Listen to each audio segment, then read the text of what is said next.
আগের ক্লাসগুলোতে আমরা সি প্রোগ্রাম সম্পর্কে জেনেছি। আমরা দেখেছি কিভাবে আমরা অ্যালগরিদম ও ফ্লোচার্ট দিয়ে আমাদের প্রোগ্রামটাকে ডিজাইন করব। এরপর আমরা আমাদের সি প্রোগ্রাম শুরু করার আগে মোটামুটি যে জিনিসগুলো আমাদের জানা দরকার ছিল সেগুলো সম্পর্কেও আমরা জেনেছি, অর্থাৎ ভেরিয়েবল, কনস্ট্যান্ট, বিভিন্ন রকমের হেডার ফাইল, বিভিন্ন রকমের লাইব্রেরি ফাংশন, মেইন ফাংশন, এগুলো সব সম্পর্কে আমরা জেনেছি। আবার পাশাপাশি কি কি অপারেটর আমরা ইউজ করব, কি রকম বিটওয়াইজ অপারেটর আমরা ইউজ করব, লজিক্যাল অপারেটর ইউজ করব, সবগুলো সম্পর্কে আমরা জেনেছি। তার মানে মোটামুটি আমাদের এখন বেসিক যে নলেজগুলো দরকার ছিল সেগুলো আমাদের হয়ে গেছে। তোমাদের মধ্যে কারো যদি বেসিক নলেজগুলো ক্লিয়ার না থাকে, আমি তোমাদেরকে বলবো যে এই পার্টটা শুরু করার আগে অবশ্যই ওই লেকচারগুলো আবার পড়ো, ওই পার্টগুলো আবার ক্লিয়ার করো। কারণ তোমার যদি আসলে বেসিক ক্লিয়ার না হয়, তুমি যদি ওই জিনিসগুলো ভালোভাবে না বুঝো, তবে কখনোই তুমি সরাসরি কোডিং পার্টটা বুঝতে পারবে না। তো আজকের ক্লাস থেকে আমরা মূলত আমরা একদম সি প্রোগ্রামটা কিভাবে কম্পাইলারের মধ্যে আমরা ডেভেলপ করব সেটা দেখব। এই অংশটা তোমাদেরকে শেখানোর আমাদের মূল উদ্দেশ্যটা হচ্ছে তোমাদের কাছে এই কিভাবে আসলে সি প্রোগ্রামটা অরিজিনালি কাজ করে এবং কম্পিউটার সফটওয়্যার ডেভেলপাররা কিভাবে এগুলো ব্যবহার করে সেই জিনিসটা যেন আমরা তোমাদেরকে সুন্দরভাবে দেখাতে পারি। আর আরেকটা কারণ হচ্ছে, যদিও এই কোডগুলো তোমাদেরকে পরীক্ষার খাতায় হাতে লিখতে হবে, কিন্তু আসলে তুমি যদি পুরোপুরি জিনিসটা না বুঝো এবং তুমি যদি রিয়েল এনভায়রনমেন্টে ওই কোডটা কিভাবে কাজ করে এটা না বুঝো, তাহলে আলটিমেটলি পরীক্ষার খাতাতেও তুমি জিনিসটা ওইভাবে করতে পারবে না। অর্থাৎ তখন তোমার কাছে পুরো জিনিসটাই জাস্ট একটা থিওরিটিক্যাল নলেজ হয়ে থেকে যাবে। বাট এইরকম প্র্যাকটিক্যালি অ্যাপ্লাই করার মতো নলেজটাকে আমরা চাচ্ছি তুমি যেন প্র্যাকটিক্যালি প্র্যাকটিস করে বুঝতে পারো। তাই আমরা আজকে আমাদের প্রথম সি প্রোগ্রামটা ডিজাইন করব, আমরা ডেভেলপ করব। প্রথম প্রোগ্রামে আমরা কি করব, একটা ইনপুট নিব এবং একটা আউটপুট দেখাবো। এবং আমরা এই প্রবলেমগুলো যখন সলভ করব, তার সাথে সাথে আমরা আগে যে বেসিক জিনিসগুলো পড়েছিলাম, অর্থাৎ বিভিন্ন ভ্যারিয়েবল সম্পর্কে পড়েছিলাম, ডেটা টাইপ সম্পর্কে পড়েছিলাম, ওই জিনিসগুলো সম্পর্কেও আমরা কিন্তু আমাদের যে জিনিসগুলো আমরা শিখে এসেছি ওগুলোকেও আমরা রিভিশন করতে থাকবো। তাহলে কি হবে, আমাদের ওই জিনিসগুলো একদম ক্লিয়ার হয়ে যাবে। তো আমরা যখন কিন্তু প্রথম দিকের ক্লাসগুলো করছিলাম এই চ্যাপ্টারে, তখন আমরা কি দেখেছি যে আমাদের এই ধরনের প্রোগ্রামিং ভাষার প্রবলেমগুলোকে আমাদের কম্পিউটারকে বোঝানোর জন্য কি প্রয়োজন হয়, একটা অনুবাদক প্রোগ্রাম প্রয়োজন হয়। তার মানে যে কোনো একটা ট্রান্সলেটর প্রোগ্রাম আমাদের প্রয়োজন হবে। তো সি ল্যাঙ্গুয়েজ কম্পাইলার ইউজ করে, এই জন্য আমরা কি করব, আমাদের সি ল্যাঙ্গুয়েজের কোডগুলো কোনো কম্পাইলারে লিখতে হবে। তো বিভিন্ন রকমের কম্পাইলার রয়েছে, যেমন টার্বো সি আছে, তারপরে কোড ব্লকস আছে, এরকম যে কোনো কিছু আমরা ব্যবহার করতে পারি। তো আমি তোমাদেরকে এখানে কোড ব্লকস ব্যবহার করে কিভাবে আমরা এই প্রবলেমগুলো সলভ করব সেটা দেখাবো। তোমাদের যাদের যাদের নিজস্ব পিসি আছে বা ল্যাপটপ আছে, তোমরা অবশ্যই চেষ্টা করবে এই প্রবলেমগুলো নিজেরাও সলভ করে দেখার। তো আমরা কোড ব্লকসে যাব প্রথমে। কোড ব্লকস খুব সিম্পল একটা সফটওয়্যার। সো এটা খুব সহজেই তোমরা গুগল থেকে এটা ডাউনলোড করে নিতে পারবে। এটা ডাউনলোড প্রসেসটাও খুবই সহজ, এটা সাইজও খুব বেশি না। তো তোমার পিসি যদি অত হাই কনফিগারেশনের নাও হয়, প্রসেসর যদি অত ভালো কোর নাও হয়, বা মেমোরি র্যাম যদি অত হাই লেভেল নাও হয়, তাও কোনো সমস্যা নেই। কারণ কোড ব্লকস এত লাইট একটা সফটওয়্যার, এটা যে কোনো পিসিতে চলবে, যে কোনো কনফিগারেশনে চলবে। তোমার র্যাম যতই কম হোক না কেন তাতেও এটা চলবে। এই জন্য আমরা আসলে কোড ব্লকসে কাজ করতেছি। তো এটার ইনস্টলেশন প্রসেসটাও খুব সহজ। তো আমরা ফার্স্টে কি করব, একটা পেজ আমরা নিব। তো আমরা এই যে ফাইল যে অপশনটা আছে, এখানে গিয়ে আমরা নিউয়ে যেতে পারি। নিউয়ে গিয়ে এমটি ফাইল যেটা, সেটাও আমরা নিতে পারি। আবার আমরা এখান থেকে না নিয়ে আমরা সিম্পলি আমরা যদি আমাদের কিবোর্ডে কন্ট্রোল শিফট এ ইউজ করি, তাহলেও আমরা নতুন ফাইল নিতে পারবো। তো এখন আমাদের সেভের কাজ হচ্ছে, এটাকে আমাদের সেভ করতে হবে একটা নির্দিষ্ট নাম দিয়ে। তো আমরা এটাকে প্রথমে দিব হচ্ছে সেভ ফাইল অ্যাজ, এবং এটার আমরা একটা নাম দিব। তো আমরা যেহেতু ইনপুট আউটপুট প্রবলেম দেখতেছি সেই জন্য আমরা কি করব, আমরা একটা ইনপুট আউটপুটের আমরা এটার নাম লিখলাম হচ্ছে ইনপুট আউটপুট, এবং সেভ অ্যাজ টাইপে আমরা কি দেখতে পাচ্ছি সি ফাইল। তবে মূলত আমাদের এই কোডব্লক সফটওয়্যারটা দিয়ে আরো অনেক রকম ল্যাঙ্গুয়েজের কাজই করা যায়, যেমন আমরা HTML PHP কাজ করতে পারি, জাভারও কিছু কাজ করা যায়, C++ এর কিছু কাজ করা যায়, আরো অনেক কাজই করা যায়। সো বেসিক্যালি আমরা এখানে এটাকে এইজন্য C++ ফাইল হিসেবেই আমরা এটাকে সেভ করব। আমরা সেভ করে নিলাম। যখন সেভ হয়ে যাবে তখন আমরা কি দেখতে পাচ্ছি যে এখানে একটা গ্রিন মার্ক চলে আসবে। এবার আমরা আমাদের কোডটা শুরু করব।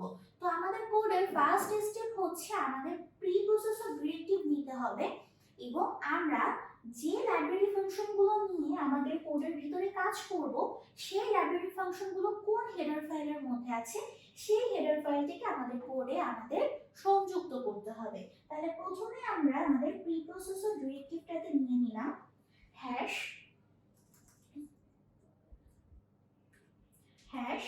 ইনক্লুড। এখন আমরা যেহেতু এটা ইনপুট নেওয়ার আউটপুট যখন একটা কোড করতে চাচ্ছি, তার মানে আমরা কোন লাইব্রেরি ফাংশন ইউজ করব, printf এর scanf। তাহলে printf এর scanf আমাদের কোন হেডার ফাইলের মধ্যে ছিল, stdio মানে স্ট্যান্ডার্ড ইনপুট আউটপুট। তাহলে আমরা সেই হেডার ফাইলটার নাম এখানে লিখব। তাহলে আমাদের এটা লেখা হয়ে গেছে। আমাদের প্রথম কাজ অর্থাৎ প্রি প্রসেসর ডিরেক্টিভ এবং হেডার ফাইল সংযুক্ত করার কাজটা কমপ্লিট। এবার আমরা কোথায় যাব, আমাদের মেইন ফাংশনের মধ্যে যাব। তাহলে এখন আমার বাকি কাজটুকু কোথায় হবে, আমার মেইন ফাংশনের মধ্যে হবে। তাহলে আমাদের কাজটা কি, আমরা একটা ইনপুট নিব এবং সেটাকে আউটপুট দেখাবো। তো প্রথমে আমরা যদি দেখি আউটপুট আমরা কিভাবে দেখাই, আমরা আউটপুট দেখাই হচ্ছে printf ফাংশনের সাহায্যে। এখন printf ফাংশনের একটা সিনট্যাক্স আছে, অর্থাৎ printf ফাংশনের মধ্যে দিয়ে আমি যদি কোনো আউটপুট দেখাতে চাই তার মধ্যে আউটপুটটা লেখার কিছু নির্দিষ্ট নিয়ম আছে, অর্থাৎ আমি ওই নিয়মের বাইরে গিয়ে আমি লিখতে পারবো না। যদি লিখি তাহলে আমার ফাংশনটা কাজ করবে না। সো printf এর সিনট্যাক্সটা হচ্ছে আমি printf লিখবো, দেন আমরা এরকম একটা ফার্স্ট ব্র্যাকেট নিব, দেন আমি যেটা আউটপুট দেখাতে চাচ্ছি সেই জিনিসটা আমরা কোথায় দেখাবো, আমরা লিখবো হচ্ছে দুইটা ডাবল কোটেশনের মধ্যে। তাহলে আমরা আমাদের প্রথম কোডটা যদি লিখি হ্যালো ওয়ার্ল্ড, এখন আমরা এটাকে আমরা চাচ্ছি এই জিনিসটা আমরা আউটপুট দেখাবো। তো এই ক্ষেত্রে আমাদের পুরো সি প্রোগ্রামেরই একটা সিনট্যাক্স আছে, সেটা হচ্ছে যখনই আমার কোনো স্টেটমেন্ট শেষ হয়ে যাবে সেই ক্ষেত্রে আমরা কি করব, আমরা একটা সেমিকোলন দিব। সেমিকোলন দিলে কি হবে আমাদের, তাহলে জিনিসটা এটা আমার কম্পাইলার এটা বুঝে নেবে যে এই লাইনটা এখানে শেষ। তাহলে এখন আমরা যদি এটাকে রান করি, রানের জন্য আমরা এখানে দেখতে পাচ্ছি যে এখানে একটা আছে অপশন আছে, এটা দিলে শুধু রান হবে, আর এটা দিলে কি হবে, আমার কোডটা বিল্ট এন্ড রান হবে। সো আমরা বিল্ট এন্ড রান দিলাম, আমার আউটপুটটা চলে আসছে।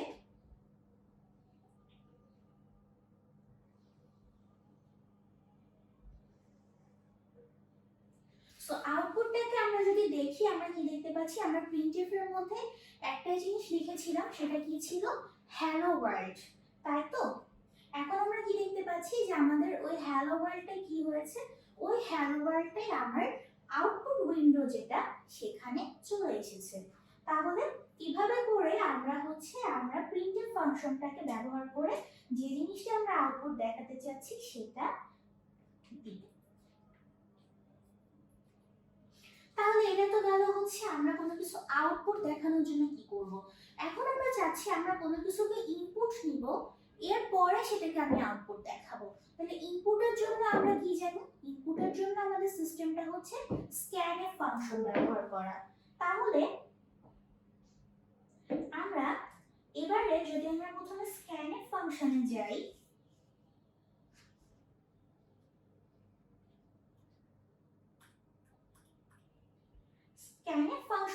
করে গেলাম, কিন্তু এখানে একটা বিষয় আছে, আমি যে ইনপুট নিব ইনপুটটাকে তো আমার কোথাও একটা রাখতে হবে। তো এই যে আমি ইনপুটটাকে কোথাও রাখতে চাইতেছি, তার মানে কি আমার মেমোরিতে একটা লোকেশন দরকার। তো আমরা কি পড়ে এসেছি যে কে আমার মেমোরিতে একটা লোকেশন তৈরি করে, ভেরিয়েবল। তার মানে আগে আমার এই কোডে একটা ভেরিয়েবলকে ডিক্লেয়ার করতে হবে, এরপরে সেই ভেরিয়েবলের মধ্যে আমি আমার আউটপুট মানে আমি ইনপুটটাকে গ্রহণ করব, দেন ওটাকে আমি আউটপুট দেখাবো। তাহলে এট ফার্স্ট আমরা একটা ভেরিয়েবল ডিক্লেয়ার করে ফেলি। সো আমি চাচ্ছি একটা নিউমেরিক ভেরিয়েবল নিতে, তার মানে আমি একটা ইন্টিজার টাইপের ভেরিয়েবল ডিক্লেয়ার করলাম, তাহলে তার ডেটা টাইপ কি ইন্টিজার। এবার আমি ভেরিয়েবলটার নাম লিখব, তো নাম হিসেবে আমি দিলাম a। এখন এটাকে আমরা ইনপুট নিব, তাহলে আমার ভেরিয়েবল ডিক্লেয়ারের কাজ শেষ, এবার আমার ইনপুট নিতে হবে। সো ইনপুট নেওয়ার জন্য তাহলে আমি যে স্ক্যানএফ ফাংশন ইউজ করব, এটারও তো কিছু সিনট্যাক্স আছে। এর নির্দিষ্ট নিয়ম বা সিনট্যাক্সটা কি সেটা এবার আমরা দেখি। প্রথমে আমরা ডাবল কোটেশন দিব, দেন আমরা এর মধ্যে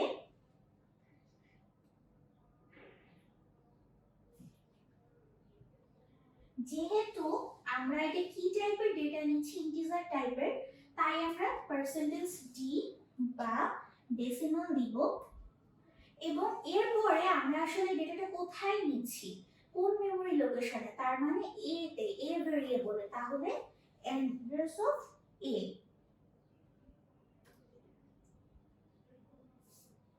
তাহলে এবার আমরা দেখি যে ইনপুট নিচ্ছে কিনা।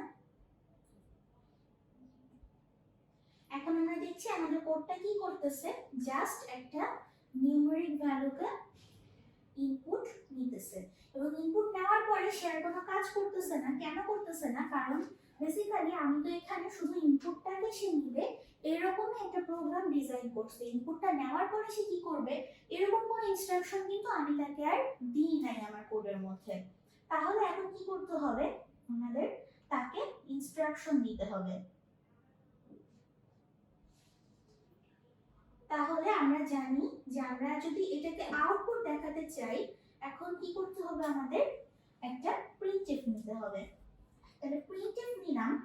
এর আগের বার আমরা কি দেখেছিলাম যে প্রিন্টএফ এর মধ্যে কোনো আউটপুট দেখাতে চাইলে জিনিসটা আমার কোথায় রাখতে হবে, রাখতে হবে হচ্ছে আমার দুইটা ডাবল কোটেশনের মধ্যে। তো আমি চাচ্ছি আমার আউটপুটটা এরকম হবে, দ্য নাম্বার ইজ এত। তো আমি যেহেতু এই জিনিসটাকে আউটপুট দেখাতে চাইতেছি, এখন আমরা কি আউটপুট দিচ্ছি, আমার ভেরিয়েবলের মধ্যে যে ডেটাটা আসছে এই ভেরিয়েবলে ওইটা। তার মানে ওই ভেরিয়েবলটা কি টাইপের ডেটা ছিল ওখানে, ওটা ছিল হচ্ছে ডেসিমাল টাইপের বা ইন্টিজার টাইপের, সেজন্য আমরা %d দিব। দেন আমরা কি করব, একটা কমা দিব, এরপরে কোন ভেরিয়েবলের মধ্যে থেকে ডেটাটা নিতে চাচ্ছি সেই ডেটার নামটা লিখব। তো স্ক্যানএফ আর প্রিন্টএফ এর ডিফারেন্সটা এটাই যে স্ক্যানএফ এর মধ্যে আমরা কি করছিলাম, যখন ভেরিয়েবলের নামটা দিচ্ছিলাম তার অ্যাড্রেসটাকে আমি চিহ্নিত করে দিচ্ছিলাম, দ্যাটস ওয়াই আমি এখানে এই সাইনটা বা এই সিম্বলটা ইউজ করতেছিলাম, বাট প্রিন্টএফে আমার ওই ধরনের কোনো সিম্বল প্রয়োজন নেই। তাহলে এখন আমরা এটাকে বিল্ড করি আর রান করি। তাহলে এট ফার্স্ট আমরা কি দেখতে পাচ্ছি, একটা ফাঁকা উইন্ডো দেখতে পাচ্ছি। এবার আমি এখানে একটা নাম্বার ইনপুট দিলাম 5, আউটপুট কি দেখতে পাচ্ছি, the number is 5। তাহলে এইভাবে করে আমরা একটা নাম্বারকে বা যে কোনো কিছুকে আমরা ইনপুট নিব এবং সেটাকে আউটপুট দেখাবো। এখন যদি এমন হয় যে আমরা চাচ্ছি আমরা নাম্বারটা ইনপুট দেওয়ার আগে আরেকটা লাইন শো করব যেখানে বলা থাকবে প্লিজ এন্টার এ নাম্বার, তাহলে আমি কি করব, আমার স্ক্যানএফ এর আগে আমি একটা লাইন দিব, সেখানে আমি লিখব